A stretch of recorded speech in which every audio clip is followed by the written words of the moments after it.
Bismillahirrahmanirrahim. Assalamualaikum warahmatullahi wabarakatuh. Alhamdulillahi rabbil alamin. Wassalatu wassalamu ala rasulillahil karim, nabiyyina wa sayyidina Muhammadil amin, wa ala alihi wa sahbihi ajma'in, wa dhurriyyatihi wa ummatihi ila yaumiddin, wa ba'd. Saudara-saudariku dimanapun kita semua berada, semoga hari ini kita senantiasa diberikan bimbingan oleh Allah Subhanahu wa Ta'ala yang memudahkan kita menjalani seluruh aktivitas kehidupan, dan semoga kita semua dikaruniai kesehatan paripurna dan kemuliaan di sisi Allah Subhanahu wa Ta'ala. Alhamdulillah, hari ini kita telah memasuki hari ke-21 di bulan Ramadan tahun 1446 Hijrah. Setidaknya yang sekarang sedang kita jalani di Indonesia, khususnya di Indonesia bagian barat.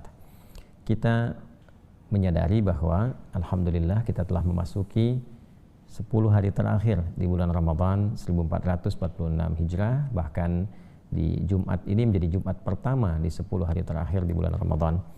Kita mendapati beragam informasi yang sangat penting terkait kemuliaan dan keistimewaan 10 hari terakhir di bulan Ramadan ini. Alhamdulillah di edisi kemarin kita telah ungkapkan beberapa keistimewaan dimaksud, dan hari ini kita akan coba ulas salah satu di antara keistimewaan itu tentang malam Al-Qadar, tentang Lailatul Qadar.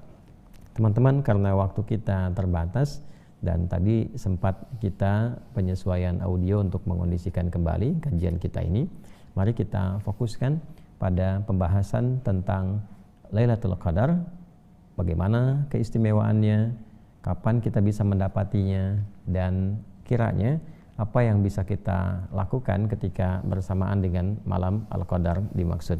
Kita akan menjadikan kitab Sahih Al-Bukhari sebagai referensi kajian kita di kesempatan pagi hari ini waktu Indonesia bagian barat.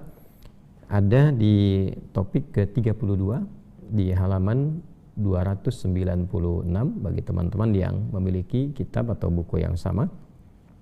Bismillahirrahmanirrahim. Qala al-Imam al-Bukhari rahimahullahu taala, Imam Al-Bukhari menyampaikan Kitabu Fadli Lailatul Qadar.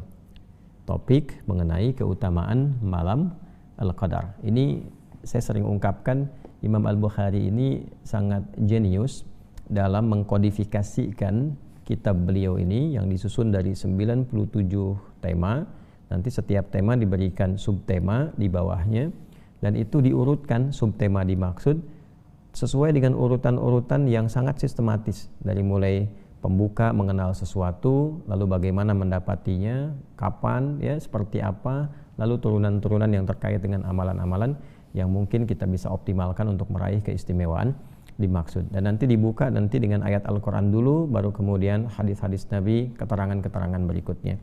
Nah, terkait dengan malam Al-Qadar ini tentu sudah banyak viral tentang keutamaannya, dan kita bisa masuk langsung kepada pembahasan tentang kapan waktu mendapatkannya dan bagaimana cara meraihnya. Namun demikian, di sini penting sekali untuk memberikan motivasi lebih kepada kita, sehingga secara singkat beliau menghadirkan terlebih dahulu tentang keutamaan malam Al-Qadar ini sebelum menghadirkan informasi penting mengenai pencarian waktu dimaksud. Bab Fadli Lailatul Qadar, subtopik tentang keutamaan malam Al-Qadar. Wa qala al-Imam Al-Bukhari rahimahullahu taala, Imam Al-Bukhari menyampaikan dalam kitabnya, wa qaulillahi ta'ala, adapun firman Allah Subhanahu wa taala, a'udzubillahi minasyaitonir rajim, bismillahirrahmanirrahim, inna anzalnahu fi lailatul qadar wa ma adraka ma lailatul qadar lailatul qadri khairum min alfi syahr tanazzalul malaikatu warruhu fiha biizni rabbihim min kulli amr salamun hiya hatta matla'il fajr. Surah Al-Qadar, surah ke-97 ayat 1 sampai dengan 5. Adapun mengenai surah ini, nah ini yang dimaksudkan. Ya, jadi sudah banyak orang bahkan hafal tentang surah ini, bahkan mengetahui keumuman makna yang terkait dengan surah ini yang disampaikan oleh para ulama-ulama kita tentang keutamaan malam Al-Qadar. Di dalamnya ada satu peluang mendapatkan lipat ganda pahala yang lebih daripada 1000 bulan. Jadi kalau kemudian kita sholat nilainya lebih daripada 1000 bulan, bila dikonversi 1000 bulan kurang lebih ada 80 tahun. Artinya kalau orang bertepatan sholat di malam itu, dia bisa berpotensi mendapatkan setidaknya 80 tahun nilai sholatnya tanpa henti. Demikian bacaan Al-Qur'annya, zikirnya, dan seterusnya. Lalu kita pun mengetahui bahwa di malam yang bersamaan dengan itu, saking istimewanya, malaikat-malaikat turun membersamai amalan-amalan setiap hamba. Bila beristighfar, mereka mendukung dengan memohonkan ampunan kepada Allah. Bila seorang hamba kemudian berdoa, para malaikat mengaminkan, menyertai setiap amalan, sampai kemudian menjelang fajar tiba dan selesailah waktu yang sangat singkat itu. Demikian sering kita dapatkan informasi dimaksud, dan Imam Al-Bukhari membawa satu informasi dengan menekankan pada satu bagian yang berbeda. Karena itu beliau mengawali pandangan tentang ayat ini melalui pendapat yang disampaikan oleh salah satu ulama yang menjadi rujukan untuk kita semua umat Islam. Qala Ibnu Uyainah, Imam Ibnu Uyainah pernah menyampaikan, "Ma kana fil Qur'ani wa ma adraka faqad a'lamahu, wa ma qala wa ma yudrika fa innahu lam yu'limhu." Nah, Imam Ibnu Uyainah radhiyallahu taala anhu rahimahullahu taala pernah menyampaikan, jika kita mendapati satu redaksi di dalam Al-Qur'an menggunakan kata wa ma adraka, maka hal tersebut adalah hal yang telah diuraikan oleh Allah dengan sangat jelas, telah diketahui kemudian disampaikan. Tapi bila kita dapati lagi sesuatu yang ditampilkan katanya dengan wa ma yudrika, ini adalah sesuatu yang Allah telah sangat mengetahuinya, namun pada umumnya belum diketahui oleh hambanya. Untuk itu dalam hal demikian, kaitan dengan malam Al-Qadar, di sini ada dua kata, dua diksi yang kita dapatkan. Satu adraka, yang kedua juga kita akan dapatkan turunan pemahaman tentang yudrik pada akhirnya. Inna anzalnahu fi lailatul qadar wa ma adraka ma lailatul qadar. Maksud perkataan Ibnu Uyainah tadi bahwa Allah telah mengetahui malam Al-Qadar ini, kan? Telah sempurna, ya, dan dengan izin Allah Subhanahu wa taala disampaikan kepada kita informasinya, ya, diterangkan kepada kita bagaimana cara kita meraihnya, kapan kita mendapatinya. Namun kemudian di sisi yang berbeda kita temukan juga nanti di ayat-ayat lain yang diawali informasinya dengan menggunakan kata yudrik, ya, Allah Maha mengetahui, tapi manusia, hamba-hamba Allah tidak mengetahuinya. Termasuk dalam beberapa kasus malaikat pun tidak diberikan informasi tentang itu. Ya, ini ada hikmah untuk menunjukkan hak prerogatif Allah di dalamnya. Seperti tentang kiamat misalnya, wa ma yudrika la'alla as-sa'ata takunu qariba, dan yang bagaimana pendapatmu, apa yang engkau ketahui tentang kiamat yang engkau tidak tahu sama sekali, bagaimana jika kemudian itu terjadi tiba-tiba, ya.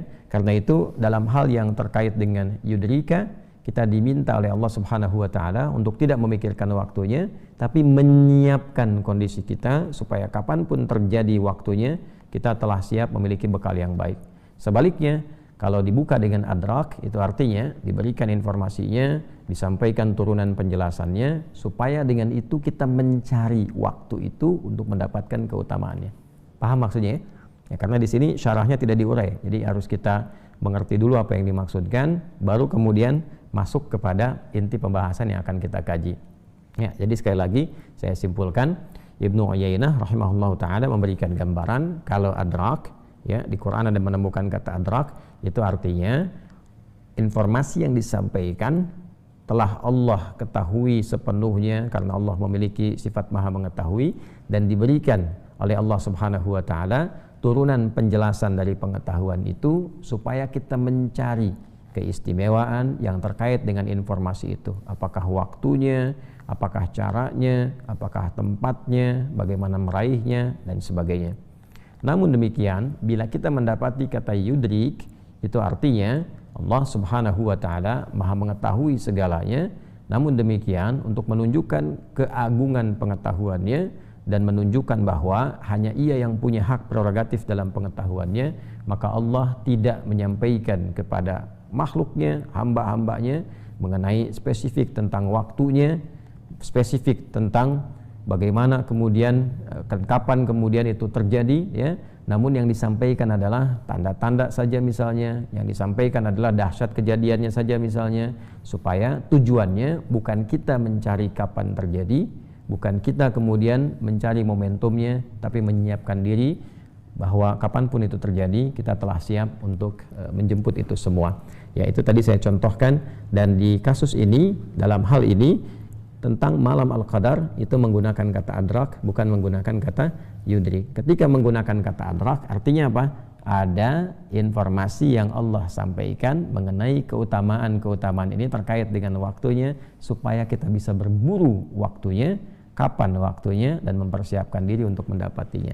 Nah, dari sinilah saya katakan tadi di awal, Imam Al-Bukhari sangat jenius tentang ini, karena memulai dengan ayat Quran, memulai dengan pendapat para ulama tentang menafsirkan ayat mengenai petunjuk untuk mencari waktu malam Al-Qadar, lalu dengan itu baru kemudian masuk kepada pencarian waktunya. Sangat jelas ya teman-teman sekalian. Baik, sebelum kita urai ke hadis teman-teman sekalian, ada satu bagian hal yang sangat penting terkait dengan malam Al-Qadar ini yang telah kita garis bawahi mengenai keutamaannya. Tadi disebutkan satu-satu keutamaan pahala, malaikat turun menyertai setiap zikir.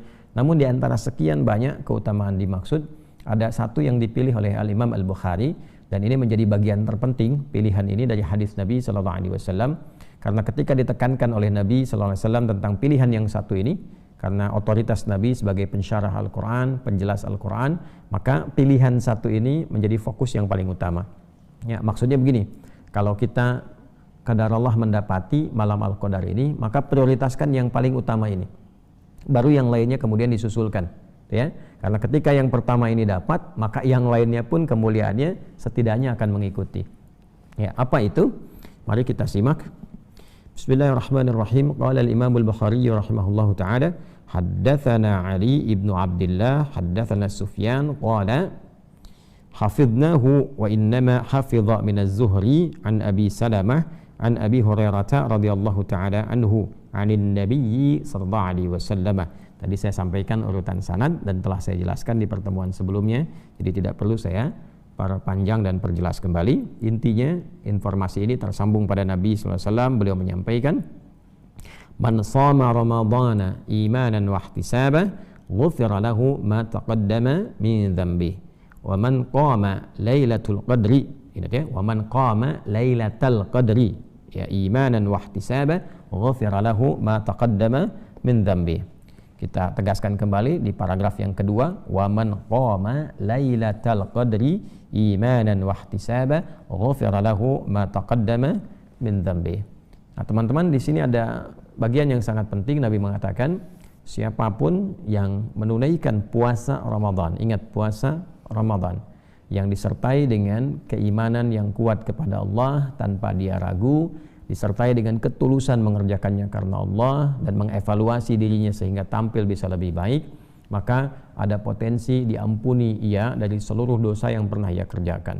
Lalu bagian kedua yang tadi kita highlight, waman qama, dan siapapun yang menunaikan qiyam, bangun menunaikan sholat, apakah itu tarawih, apakah itu tahajud, Ramadhana, kan di riwayat lain di waktu Ramadan.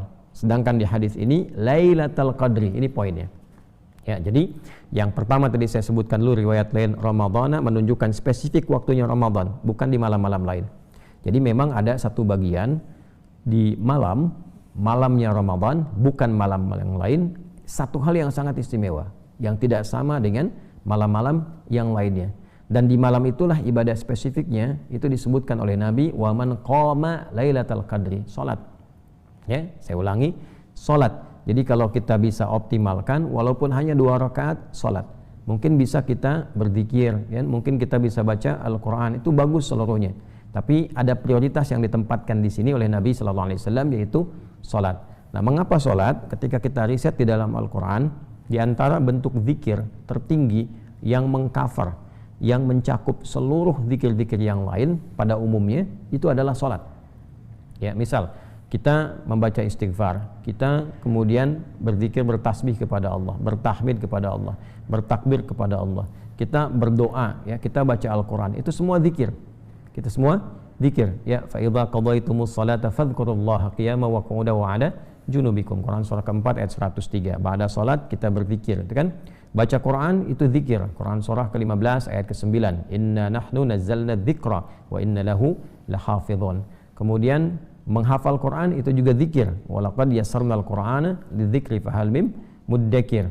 Kemudian kita berdoa itu juga zikir. Ya wadhkur rabbaka fi nafsika tadarruan wa khifatan wa dunal jahri minal qaul. Quran surah 7 ayat 205. Itu semua zikir.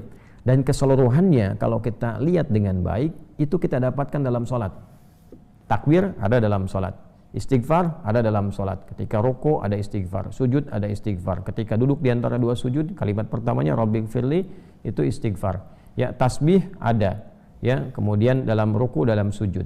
Apalagi kita tahmid ada dalam Al-Fatihah kita temukan, dalam i'tidal kita temukan, gitu kan? Kemudian doa hampir seluruhnya baca yang kita utamakan dalam salat itu doa. Karena itu salat disebut dengan doa secara bahasa. Jadi mengapa salat diutamakan di sini disebut di hadis Nabi? Karena salat itu mencakup bagian seluruh amal-amal secara umum yang kita kerjakan dalam kehidupan kita secara ritual. Ini bagian utamanya. Kemudian iman dan wahtisaba dilakukan dengan imannya kepada Allah, yakin tanpa ragu, wahtisaban dia ikhlas tunaikan karena Allah dan berupaya memperbaiki dirinya. Ini poinnya. Berupaya memperbaiki dirinya. Jadi di sini bukan sekedar dia tunaikan sholat. Ya, sholatnya dia kerjakan karena Allah, ikhlas. Lalu setiap bagian dari sholat dia jadikan dengan kekhusyuannya untuk mengoreksi dirinya. Dia pahami tentang ruku, dia pahami tentang sujud, dia berdoa yang baik. Ya, apa di antara doanya pernah ditalkinkan oleh Nabi sallallahu alaihi wasallam kepada Sayyidah Aisyah radhiyallahu taala anha. Itu kan di antara doa yang paling populer, Allahumma innaka afuwun tuhibbul afwa fa'fu anni. Ya Allah, Engkau yang sangat pemaaf, Engkau yang sangat pengampun dan Engkau mencintai sifat-sifat pemaafan dan ampunan itu, maka dengan segala keagunganmu, dengan segala sifat-sifat mulia itu, ampuni aku, maafkan segala kesalahan-kesalahanku. Nah, jadi yang diutamakan di sini teman-teman, kalau memang kita merasakan ada getaran tentang malam itu, maka optimalkan sholat dan fokuskan pada satu bagian di situ, yaitu khususnya permohonan ampunan Allah Subhanahu wa taala. Itu poinnya, permohonan ampunan Allah Subhanahu wa taala. Jadi kalau seseorang hamba sudah diampuni oleh Allah, ya, itu semua yang lain kemuliaan akan ikut. Ya, karena itu di ujungnya, di ujung hadis ini, ghufira lahu ma taqaddama min dzambi. Man qama lailatal qadri imanan wa ihtisaba, ghufira lahu ma taqaddama min dzambi. Siapa yang bisa bangun di malam Al-Qadar, menunaikan salat, dia tunaikan khusyuk karena Allah, karena imannya, dia berupaya mengevaluasi dirinya, maka berpotensi diampuni seluruh dosa yang pernah ia kerjakan dalam hidupnya. Nah, jadi kalau bersamaan sekali lagi dengan malam itu, optimalkan salat dan optimalkan istighfar. Optimalkan istighfar supaya Allah ampuni dosanya. Kalau sudah diampuni dosa, maka di surat Nuh, ya, Allah Subhanahu wa taala menegaskan dalam Al-Qur'an, faqultu astaghfiru rabbakum innahu kana ghaffara. Nabi Nuh mengatakan kepada umatnya, ayo minta ampun sama Allah. Ya, sesungguhnya Allah menegaskan, Ia Maha Pemberi ampunan. Maka apa setelah itu? Yursilis samaa'a 'alaikum bidrara wa yumdidkum bi amwal wa banin. Ya, Allah bagi satu tempat yang kesulitan hujan, Allah turunkan hujan berupa keberkahan. Ya, jadi ada juga satu tuntunan kalau satu tempat gersang, kemarau panjang dan sebagainya, maka ada baiknya penghuni-penghuni yang ada di situ banyak beristighfar kepada Allah, banyak mengoreksi diri dengan ikhlas, dengan tulus, kan? Kemudian yang menarik, wa yumdidkum bi amwal wa banin, yang kesulitan rizki dimudahkan oleh Allah, pada bab keturunan dimudahkan oleh Allah. Jadi ada banyak hal yang di situ kita bisa dapatkan dengan keutamaan apa? Istighfar. Jadi istighfar, istighfar dan istighfar. Nah, sekarang pertanyaannya, ketika secara presisi kita mengetahui isyarat yang disampaikan Nabi sallallahu alaihi wasallam, kan? Keutamaan malam Al-Qadar itu begitu banyak, petunjuknya diberikan penjelasan. Dari penjelasan itu kalau diurut lagi, ini yang spesifik dikerjakan, kan? Istighfar, minta ampun dan turunannya. Lalu sekarang tersisa waktunya kapan? Ya, waktunya kapan? Baik. Sesungguhnya ada ulama yang memberikan pendekatan dengan pendekatan general, tapi dalam pendekatan general ini peluangnya bisa menjadi lebih tinggi. Ya. Apa yang dimaksud general di sini? Teman-teman, kalau kita kembali ke Quran surah 97 Al-Qadar tadi, petunjuknya kan jelas menunjukkan bahwa kemuliaan Al-Qadar ini datangnya malam, ya kan? Inna anzalnahu fi lailatul qadar. Ya, sungguh dengan keagunganku aku turunkan Al-Qur'an itu di malam yang penuh dengan kemuliaan. Jadi ketika datangnya malam, Maka ada ulama yang berikan pendapat yang sangat baik sekali untuk kita pedomani. Ya, kalau ingin dapat malam Al-Qadar, setiap malam Ramadan aktif saja gitu. Ya, apakah itu di awal Ramadan, pertengahan Ramadan, atau akhir Ramadan. Jadi peluangnya akan lebih besar ketika setiap malam aktif, walaupun bangun sholatnya 2 rakaat saja misalnya, setelah itu istirahat, kan? Apakah kemudian baca Al-Qur'annya dapat 1 ayat, lalu berjuang dengan kantuk, walaupun dapat itu setiap malam Ramadan, dia tidak tinggalkan setiap malam, itu peluang mendapatkannya lebih besar.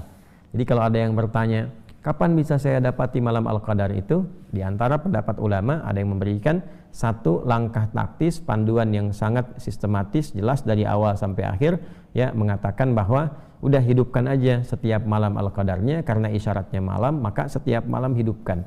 Ya, karena itulah dari pendapat ini tinggal kita melihat yang tersisa, ya kan, ada berapa malam untuk kita. Malam 21 sudah tadi kan, bagi kita orang Indonesia di sini sudah selesai. Nah, kemudian nanti ada malam 22, ada malam 23, ya. Kita nggak tahu di malam yang mana Allah turunkan kemuliaan itu. Karena itu akan lebih bagus kalau kita optimalkan, baik itu di malam misalnya 22-nya, malam 23-nya, malam 24-nya, sampai malam terakhir. Ya, sampai malam terakhir. Nah, malam terakhir di ujung Ramadan, ya kan? Dan besoknya kemudian puasa, setelah itu tuntas karena malamnya berikutnya masuk kepada 1 Syawal yang dioptimalkan takbiran di dalamnya. Nah, jadi sampai titik yang terakhir ini kita optimalkan. Ya, setiap malamnya. Lalu kalau kita ingin bicara lebih spesifik lagi, di antara malam-malam itu kan ada yang dapat genap, ada yang dapat ganjil gitu kan? Ada yang genap, ada yang ganjil. Kalau begini, kalau waktunya sangat terbatas nih, ya kadang-kadang kita ingin optimalkan, tapi ada kondisi tertentu yang menghambat kondisi pribadi itu, misalnya untuk bisa dioptimalkan setiap malamnya. Apakah karena kondisi kesehatan atau karena kesibukan tertentu yang memang tidak bisa ditinggalkan terkait dengan hajat hidup orang banyak misalnya dan sebagainya. Maka bagian mana yang bisa kita optimalkan? Nah, sampai titik itu pun masih ada juga. Inilah indahnya dalam Islam, lengkap uraiannya, lengkap penjelasan dan referensinya, dan sampai ke titik paling maksimal itu diberikan peluangnya. Maka di sini menunjukkan betapa sayangnya Allah sama kita. Saya ulangi, betapa sayangnya Allah sama kita. Dikasih setiap malam kesempatan untuk kita, belum tentu ada yang optimal. Ayo coba dicari gitu kan, di setiap yang kita dapati malam-malam sisanya. Sekarang 10 terakhir, nanti kita bisa buru 10 yang terakhir. Kemudian kalau kita tidak optimal 10 terakhir dengan ganjil dan genapnya, ya, maka apa yang kita bisa optimalkan? Apakah di genapnya, apa di ganjilnya, itu pun kita dapatkan riwayatnya. Nah, untuk menguatkan itu tidak bisa kita punya pendapat pribadi. Kita harus kembali kepada keterangan Nabi Sallallahu Alaihi Wasallam, karena beliaulah yang punya otoritatif untuk menerangkan ini. Ya, otoritasnya ada di Nabi dan beliau paling otoritatif untuk menerangkan itu semua. Karena itulah kemudian Imam Al-Bukhari meneruskan subtopik yang kedua berikutnya. Nah, ini jadi saya mengurai kejeniusan Imam Al-Bukhari dengan menerangkan sistematika ini supaya kita menyadari ulama dulu tuh kalau bikin sesuatu tuh terukur gitu ya. Ini menunjukkan juga jalan pikirannya itu ya sehat, ya sangat sistematis, dan pasti hidupnya juga itu sangat terukur. Babul timasi Lailatul Qadri fi sab'il awakhir. Ya. Subtopik tentang meraba-raba. Nah, ya, meraba-raba malam Al-Qadar di 7 hari terakhir Ramadan. Jadi nanti babnya, ya, kalau ada kesibukan nggak sempet ini, nanti ada riwayat nih tentang 7 hari terakhir. Kan kadang-kadang di awal belum fokus kan, baru semangat dulu, tengah-tengah ya terjadi kemajuan, sapnya maju tuh di masjid-masjid mulai menurun jamaah kan, karena siap-siap cari tiket, siap mudik gitu kan dan sebagainya. Nah, maka kalau dapat pas kesempatan mudiknya di awal, langsung ada di rumah, nah, bisa ambil posisi tertentu untuk fokus dapatkan malam Al-Qadar walaupun di 7 hari sisanya. Bagaimana keterangan tentang itu? Dasarnya apa? Nah, ini bab tentang meraba-raba, bab tentang merasakan, kan? Bab untuk mencari, ya, malam Al-Qadar itu di 7 hari terakhir Ramadan. Dalilnya apa? Di sini di Al-Bukhari nomor hadis 2015. Qala al-Imam Al-Bukhari rahimahullahu taala, haddatsana Abdullah bin Yusuf akhbarana Malik an Nafi' an Ibnu Umar radhiyallahu taala anhuma. Ini riwayatnya sampai ke Ibnu Umar. Ibnu Umar itu Abdullah bin Umar, namanya Abdullah, anaknya Umar bin Khattab radhiyallahu taala anhuma. anna rijalan min ashabin nabiyyi sallallahu alaihi wasallam uru lailatul qadri fil manam fi sab'il awakhir, ya, bahwa sekelompok sahabat Nabi sallallahu alaihi wasallam diperlihatkan oleh Allah malam al-qadar dalam mimpi mereka pada 7 hari terakhir Ramadan, ya, 7 hari terakhir Ramadan. Jadi nanti di akhir kita coba uraikan 7 hari itu maksudnya dari mana ngitungnya gitu kan. Faqala Rasulullah sallallahu alaihi wasallam, maka ketika itu disampaikan kepada Rasulullah sallallahu alaihi wasallam, dikomentarilah, ya, oleh Nabi sallallahu alaihi wasallam. Nah, ini teman-teman sekalian, hal yang sangat menarik dalam Islam itu selalu ada konfirmasi, ya, terkait dengan satu ibadah, kemuliaan ibadah, tuntunan ibadah, sehingga tidak membuka peluang untuk kreativitas yang muncul dari setiap orang muslim misalnya untuk menunaikan satu ibadah tertentu atau mengejar keutamaan ibadah tertentu kecuali disandarkan pada dalil. Dan dalil ini nanti sangat diberikan penjelasan yang mudah oleh para ulama, ya, baik itu langsung dari Qurannya, dari hadisnya, atau sistematikanya, ya, kaidah-kaidahnya. Maka dari situ kita kenal nanti urutan dalil itu bisa kita akses melalui Al-Qurannya, kemudian ada hadisnya. Lalu Quran hadis itu nggak bisa kita lihat begitu langsung simpulkan dalil, nggak bisa, ya, ada sistematikanya, konstruksi bagaimana memahami dalil itu. Maka ada kaidah inilah yang disebut dengan nanti kaidah fikih, dasarnya disebut dengan usul fikih pun ada kaidahnya lagi, ya. Misal ini ada ayat-ayat, memahaminya bagaimana, kalau apakah setiap ayat perintah itu menunjukkan perintah yang harus kemudian kita kerjakan, atau jangan-jangan ini bukan bentuknya wajib tapi bentuknya anjuran tapi sangat ditekankan, atau anjuran cuma diikat dengan kondisi tertentu. Kalau kondisinya ada, itu berlaku bagi Anda. Kalau tidak ada kondisinya, maka tidak dipaksakan untuk mengerjakan itu. Nanti kita temukan itu. Atau bahkan yang pilihan sifatnya, ya, al-aslu fil amri lil wujubi hatta yadulla dalilu ala khilafi. Asal dari perintah itu wajib kecuali nanti ada dalil lain, ada penjelas lain yang menunjukkan bahwa hukum ini bukan wajib, tapi ada penekanan tapi tidak dipaksakan, ya. Seperti kalau wajib itu sholat, ya, waqimus sholah, tunaikan sholat. Tidak ada penjelasan lain yang menunjukkan bahwa sholat ini tidak wajib, itu nggak ada. Wajib hukumnya. Dalam keadaan apa kita tunaikan? Baik berdiri, apakah kemudian duduk, nggak bisa berdiri duduk, nggak bisa duduk berbaring, baru ada turunan-turunannya, ya kan? Nah, hal lain tentang makan misalnya, itu menggunakan kata perintah. Ya ayyuhan nasu kulu mimma fil ardi halalan thayyibah. Hai semua manusia, makanlah, ya. Nah, apakah di Al-Baqarah misalnya di sini ayat 168 ini hukumnya wajib? Ya, harus makan. Kalau enggak dosa, itu kan. Wajib itu kalau enggak dikerjakan kan dosa, gitu kan. Apakah bentuknya pilihan? Nah, mana ikatannya di sini? Oh, ternyata di ayat makan ini sifatnya menunjukkan bentuk penekanan yang kuat, bukan dalam konteks wajibnya menuntut dosa atau pahala, yang kalau makan berpahala, kalau tidak makan berdosa, ya kan? Nah, ini kan jadi masalah, gitu kan? Tapi ini menjadi kebutuhan pokok bagi setiap manusia, ditekankan oleh Al-Quran, tapi sifatnya di situ ada pilihan sesuai dengan hajat kebutuhan kita. Nah, nanti babnya sangat luas sekali teman-teman sekalian.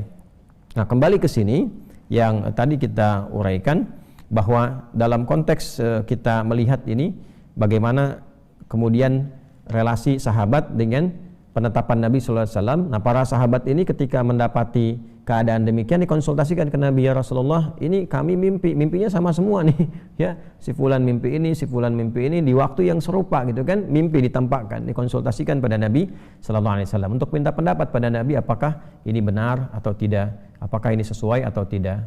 Nah, itulah kalau kita memahami sesuatu dalam hadis, dalam ayat, jangan langsung disimpulkan dengan pikiran kita hukumnya begini, itu nggak boleh, ya. Dikembalikan, ya, bagaimana petunjuk yang disampaikan oleh Nabi dari Al-Quran seperti apa, dari hadis bagaimana. Nah, untuk mengetahui membaca petunjuk Nabi itu nggak bisa juga kita ngakses lihat hadis langsung paham begitu, nggak bisa.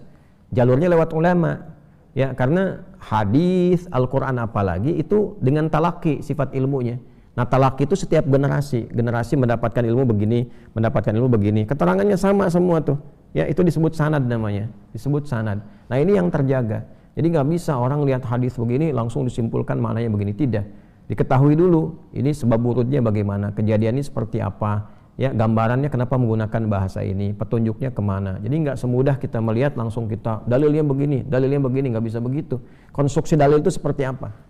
Nah, nanti ulama-ulama yang sudah matang di bidangnya ada kualifikasi, ya. Ini kalau baru mengajak dai, kalau menyampaikan mubaligh, ya. Kalau sudah paham hukum itu ada alim. Kalau sudah mengerti konstruksi fikih disebut faqih. Kalau sudah memberi fatwa, nah, kalau fatwa ini dia nggak banyak dalil, menyampaikan kalimat, ya udah hukumnya begini, karena ini manusia dalil, namanya mufti. Kalau terikat dengan pelaksanaan namanya apa? Qadhi. Baik, ini penting, mohon maaf saya agak uraikan panjang di bagian ini, karena beberapa masa akan ditemukan kadang-kadang orang berpendapat langsung dalilnya ini, dalilnya ini. Nah, sementara konstruksi ulama itu nggak dibaca bagaimana memahami dalil dimaksudkan. Ya, nanti ada pelajaran-pelajaran tersendiri bagi orang-orang yang belajar di jurusan itu, pasti memahami ya apa yang kita uraikan. Kemudian apa komentar Nabi SAW ketika disampaikan tentang hal demikian? Maka faqala Rasulullah SAW, Nabi SAW kemudian menjawab, ara ru'yakum qad tawata'at fi sab'il awakhir. Ara, aku memandang, kan? Ru'yakum, mimpi kalian itu qad tawata'at fi sab'il awakhir, ya tepat telah sesuai mendapati malam Al-Qadar itu di 7 hari terakhir Ramadan. Jadi ini satu riwayat yang menunjukkan bahwa malam Al-Qadar itu pernah turun di 7 terakhir Ramadan. Jelas ya? Jadi ini satu riwayat yang menunjukkan bahwa malam Al-Qadar pernah turun di 7 malam terakhir Ramadan. Tapi bukan ingin menunjukkan bahwa waktunya spesifik di 7 terakhir itu, tidak. Pernah turun di situ, di waktu itu. Ya, maka faman kana mutaharriha falyataharraha fi sab'il awakhir. Nah, ini poinnya. Maka siapa yang berminat untuk memburu kemuliaan malam Al-Qadar itu demi mendekatkan diri kepada Allah, silahkan memburunya, mencarinya. Saya gunakan istilah memburu itu untuk menunjukkan konteks mencari dengan sungguh-sungguh yang serius. Ya, silahkan buru itu, silahkan cari itu dengan sungguh-sungguh fi sab'il awakhir, pada pekan yang terakhir, ya 7 hari terakhir di bulan Ramadan. Jadi ini dalil yang menunjukkan kalau memang belum sempat maksimal ibadah di sebelumnya, lalu ada potensi 7 hari terakhir ini kita bisa mendapatkan malam Al-Qadar, ada luangnya, manfaatkan itu. Ya, manfaatkan itu sebaik-baiknya, ya. Jadi ini dalil yang pertama tentang malam Al-Qadar berlangsung, potensinya pernah terjadi di 7 malam terakhir. Nah, 7 malam terakhir ini ngitungnya bagaimana? Nah, para ulama ada yang ngurutkan dari atas.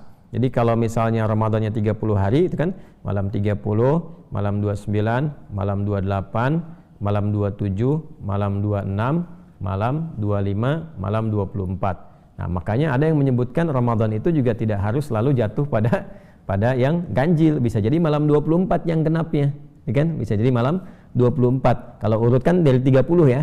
Nah, kalau jumlah Ramadannya itu 29, nah, maka ketemunya tanggal 23. Maka ada ganjil, ada genap. Ya, nah ini kejadiannya pada saat itu adalah 7 malam terakhir di Ramadan. Jadi 7 malam terakhir berarti diurut. Ya, nanti ada yang bacanya dari 21. Ya, malam 21, malam 22, malam 23, malam 24, malam 25, malam 26, malam 27. Nah, jadi ada yang baca malam 27. Ya, ini jadi diurut dari urutan ke-21 sampai ke atas, atau dari atas ditarik turun ke bawah. Ya, ada juga pendapat ini sangat familiar sekali di kalangan ulama. Tapi singkatnya Pak, singkatnya antara nih 7 dari awal sampai ke akhir. Silahkan dari malam 23 sampai ke malam akhirnya. Bisa malam 29, bisa malam ke 30, itu bisa dioptimalkan. Ya, kalau di Timur Tengah itu sangat viral. Ya, antara 23, 24, 27. Ya, karena itu biasanya beberapa orang di Timur Tengah menghadirkan malam Al-Qadar, pengingat nuzulul Quran itu dalam konteks turunnya kepada Nabi sallallahu alaihi wasallam itu di malam ke-27 dihidupkannya itu. Malam 27, malam 27 ya. Nah, tapi sekali lagi nggak menutup kemungkinan di malam 23, malam 24 ya, malam 23 atau malam 24. Jadi silahkan yang ada sisa waktu dioptimalkan 23, 24, 25 sampai ke akhirnya. Ya, insya Allah kalau melihat kondisi kekinian di akhir Ramadan 1446 Hijrah ini, rasa-rasanya berjumlahnya 30 hari. Ya, karena kalau melihat pendekatan dari hisab, tanggal 29 ketika terjadi ijtima itu posisi hilalnya masih di bawah ufuk. Nah, kalau di bawah ufuk itu baik pakai hisab mau pakai ru'yat atau imkanur ru'yat, itu besar kemungkinan akan digenapkan menjadi 30 hari. Jadi Ramadannya 30 hari, kita masih dapat malam ke 30. Jadi kalau malam 30 berarti diurut lagi, ada 24 kan, ada 25 sampai kemudian ke malam 27 sampai ke akhirnya ke malam 30. Intinya ada dalil yang menunjukkan bahwa malam Al-Qadar pernah terjadi di 7 terakhir Ramadan. Bisa ditarik dari malam 21 berarti malam 27, bisa ditarik dari 30 berarti ke malam 23 atau 24. Nah, jadi kalau udah lewat malam 21 tadi kan masih ada malam 22 terus sampai ujungnya. Ya, jelas ya apa yang kita utarakan ini. Kemudian teman-teman sekalian, selanjutnya kita lengkapi dulu supaya nggak putus di situ. Hadis tadi dapatkan juga dalam hadis riwayat Imam Muslim nomor hadis 1165 ya dengan riwayat yang serupa. Kemudian yang kedua nomor hadis 2016 di Sahih Al-Bukhari, qala al-Imam Al-Bukhari rahimahullahu taala, haddatsana Muadz bin Fadalah, haddatsana Hisham an Yahya an Abi Salamah, qala sa'altu Aba Sa'id wa kana li sadiqan faqala i'takafna ma'an nabiy sallallahu alaihi wasallam 10 al-awsat min Ramadan fa kharaja sabihata 20 فخطبنا وقال إني أريت ليلة القدر ثم أنسيتها أو نسيتها فالتمسوها في العشر الأواخر في الوتر. Nah ini poinnya, ini yang menarik nih ya, kaitan yang kedua. Wa inni ra'aitu anni asjudu fi ma'in wa tinin faman kana i'takafa ma'a Rasulillahi sallallahu alaihi wasallam falyarji'. Faraja'na wa ma nara fis sama' qaz'atan فجاءت سحابة فمطرت حتى سأل سقف المسجد وكان من جليد النخل وأقيمت الصلاة فرأيت رسول الله صلى الله عليه وسلم يسجد في الماء والطين حتى رأيت أثر الطين في جبهتي. Allahu Akbar. Nah ini yang kedua. Jadi ini pun ada beberapa sahabat Nabi sallallahu alaihi wasallam i'tikaf dengan Nabi sallallahu alaihi wasallam, beriktikaf dengan Nabi sallallahu alaihi wasallam. Itu menariknya al-ashra ausat di 10 pertengahan. Nah, di sini ada pendapat lagi yang ulama mengenai i'tikaf, nanti kita bahas setelah ini materi i'tikaf. Itu tidak hanya bisa dilakukan di akhir Ramadan. Ya, biasanya orang di akhir itu optimalisasinya ada tujuan untuk memanfaatkan sisa Ramadan, mengejar malam Al-Qadar, kan meningkatkan perbaikan diri. Tapi sesungguhnya i'tikaf terbuka dari awal Ramadan, tengah Ramadan sampai puncaknya akhir Ramadan. Nah, ini keterangan tentang i'tikaf di pertengahan Ramadan. Jadi dari 11 sampai dengan 20 begitu ya. Nah kemudian fakharaja sabihata 20 fakhatabana. Jadi ketika selesai kemudian di pertengahan itu ya dalam i'tikaf itu tiba kemudian ini disampaikan informasi dari Nabi sallallahu alaihi wasallam di ke hari ke-20 pagi ya. Nabi sallallahu alaihi wasallam kemudian menyampaikan inni uritu lailatal qadri thumma unsituha aw nusituha. Jadi aku ditampakkan dalam mimpi itu datangnya malam Al-Qadar ya, tapi Allah Subhanahu wa taala memberikan lupa ya tentang waktunya. Ya, memberikan lupa waktunya. Nah, ini hikmahnya juga supaya nanti umatnya Nabi Muhammad sallallahu alaihi wasallam memosisikan setiap malam Ramadan itu penting. Ya, nanti kalau diberitahu misalnya lewat Nabi, wah ini harinya ini. Ya, begitu diberitahu harinya, orang akan fokus ke hari itu aja. Ya, misal diberitahu malam 27 gitu kan, wah malam satunya nggak ada yang ibadah optimal, malam 2-nya nggak ada yang semangat karena tahu udah malam 27 aja. Toh itu kan dilipat gandakan sampai 1000 bulan gitu kan, 80 tahun. Jadi bisa nutup yang sebelumnya, kan kesimpulannya bisa keliru. Karena itulah kemudian Nabi SAW ditampakkan malam Al-Qadar, suasananya, keindahannya dan sebagainya. Ya, termasuk kemudian keadaan waktu, cuman terkait dengan waktu itu ya thumma unsituha nusituha. Lalu Allah Subhanahu wa taala menutup waktu itu dari Nabi sallallahu alaihi wasallam supaya Nabi bisa memotivasi umatnya mencari dan merasakan Al-Qadar itu di setiap malam Ramadan. Lalu Nabi mengatakan faltamisuha fil ashril awakhir fil watri, maka silahkan engkau rasakanlah, burulah, carilah itu di 10 malam terakhir. Nah, jadi hadis yang pertama tadi menunjukkan 7, yang kedua menunjukkan 10. Jadi ketika para sahabat i'tikaf sampai pertengahan, terus Nabi keluar pagi-paginya menyampaikan bahwa ini aku ditunjukkan oleh Allah Subhanahu wa taala itu malam Al-Qadar, ya kan? Jadi artinya apa? Para sahabat berburu juga keutamaan malam ini sejak pertengahan Ramadan. Ya, tadi saya katakan di awal para ulama menyimpulkan bahwa bagusnya hidupkan setiap malamnya, malam awalnya, malam tengahnya, malam akhirnya.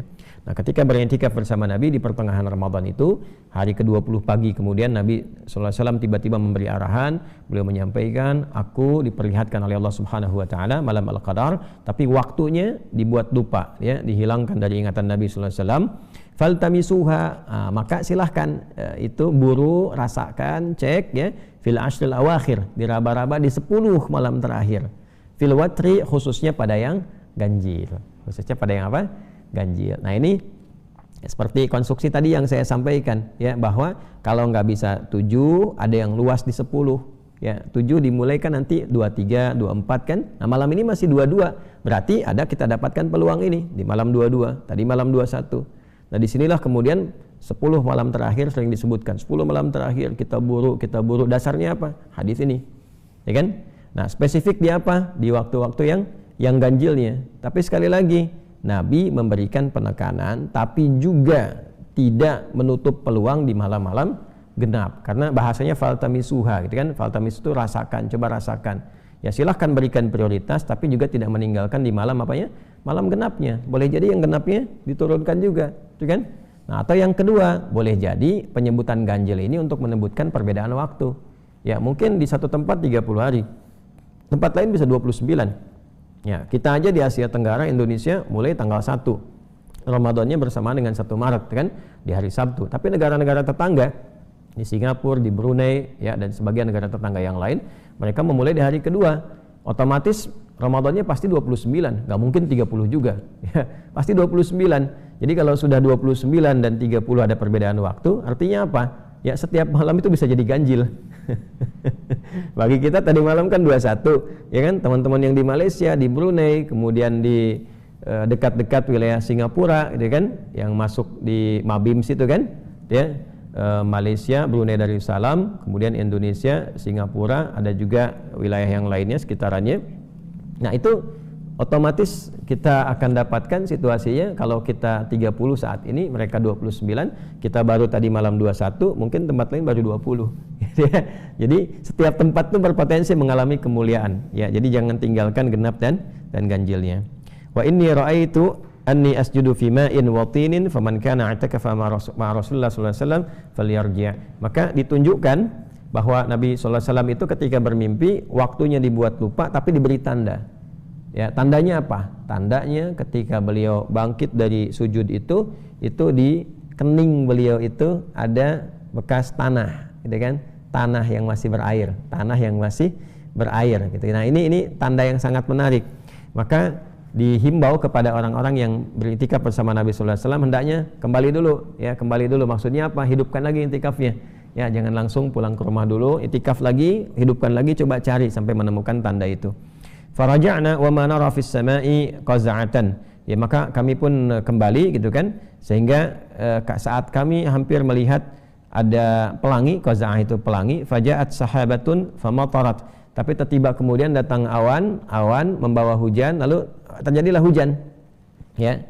Hatta sala saqful masjid. Sampai kemudian menimpa ke atap masjid, ya. Dan kita ketahui teman-teman, atapnya masjid di era Nabi kan enggak seperti penggunaannya seperti sekarang, ada genteng gitu kan, terus yang macam-macam atapnya, ada juga ya menggunakan internet, ada juga menggunakan macam-macam yang kira-kira bisa menutup, yang kalau hujan nggak masuk, intinya begitulah, kan? Tapi atapnya era Nabi kan tidak, ya, menggunakan daun-daun kurma, kan, yang tiangnya juga menggunakan batang-batang kurma, atasnya dianyam daun-daun dan sebagainya. Jadi potensi untuk air itu mengalir itu ada. Jadi kalau panas betul, sehingga dalam riwayat saat musim panas itu ada yang menggunakan sapu tangannya untuk alas kepala saking panasnya gitu kan, tempat yang disujudi. Tapi dalam kondisi hujan itu bisa bocor. Nah, sehingga ketika mengenai atap bagian masjid, wa kana min jaridin nakhli, nah ini ya ada dari pelepah-pelepah kurma seperti yang tadi saya sebutkan, ya, pelepah-pelepah kurma. Wa qimatis sholatu, dan ketika sholat itu akan dikumandangkan, ya, sudah iqamat, ya, artinya apa? Artinya sudah sholat sunnah sebelumnya dan seterusnya. Wa qimatis sholatu, dan sholat akan dikumandangkan. Fara'aitu Rasulullah sallallahu alaihi wasallam yasjudu fil ma'i wat-tini hatta ra'aitu atharabtin fi jabhatihi. Maka aku melihat bahwa Nabi sallallahu alaihi wasallam itu sujud, ya, di tempat bagian tanah yang becek kena air itu. Maka ketika beliau kemudian bangkit, aku melihat di kening beliau itu ada bekas tanah yang basah. Nah, ini menunjukkan apa? Malamnya malam Al-Qadar telah tiba. Gitu. Jadi kenapa hadis ini ingin menekankan begini? Kalimat yang disampaikan oleh Nabi menggunakan faltamisuha, berbululah, kejarlah, rasakanlah, gitu kan. Jangan sampai hilang kesempatan, maksudnya itu. Buru malamnya. Jangan sampai baru nyadar paginya. Nah, itu ya. Jadi begitu kesiangan karena ketiduran, karena macam-macam dan sebagainya, tiba-tiba baru nyadar pagi. Begitu pagi lihat, oh kok alam udah indah begini, enak begini, tenang begini, gitu kan. Salam, gitu kan. tenang, nyaman, rasanya enak ya. Ya, hiya hatta matla'il fajr, berlangsung itu sampai dengan awal fajar. Begitu sudah selesai, sudah hilang malam al-qadarnya, baru kerasa nikmat dan sebagainya. Ternyata udah lewat gitu. Nah, ini yang dimaksudkan rasakan itu ya, ambil getarannya, dan diantara tandanya adalah apa yang diungkap di dalam Al-Quran, salam hiya hatta matla'il fajr, ada ketenangan, kedamaian ya, dan sebagainya. Nah, teman-teman sekalian, itu diantara hal yang bisa kita bahas secara singkat. Sebetulnya masih ada urutan-urutan hadis, tapi tidak jauh dari apa yang kita telah bahas, teman-teman sekalian. Tinggal nanti berikutnya adalah kajian tentang apa yang kita bisa optimalkan di 10 terakhir ini, dan khususnya bila menemui dan merasakan malam Al-Qadar. Tadi kan kata Nabi, coba kamu buru dengan serius, kamu raba-raba, kamu rasakan, sehingga merasakan ada sensasi yang berbeda dalam salah satu malam itu. Ya, nah kalau mendapati kondisi itu yang harus saya lakukan apa? Kalau sholat tadi bagaimana? Terus atau adakah doa yang spesifik yang bisa saya bacakan? Nah, itu insya Allah kita akan bahas di pertemuan berikutnya. Saya kira ini yang bisa kita uraikan, teman-teman sekalian. Mohon maaf bila ada hal yang kurang berkenan. Semoga bermanfaat, dan semoga Allah menganugerahkan kita dalam kemuliaan yang kita dambakan itu. Allahumma taqabbal minna innaka antas samiul alim wa tub alaina innaka antat tawwabur rahim. Allahumma ij'alna ya Allah min ibadikas salihin wa anzil alaina lailatul qadri ya Allah kama tuhibbu wa tarda. Wa sallallahu ala sayyidina Muhammad wa ala alihi wa sahbihi ajma'in. Wa akhiru da'wana alhamdulillahi rabbil alamin. Assalamualaikum warahmatullahi wabarakatuh.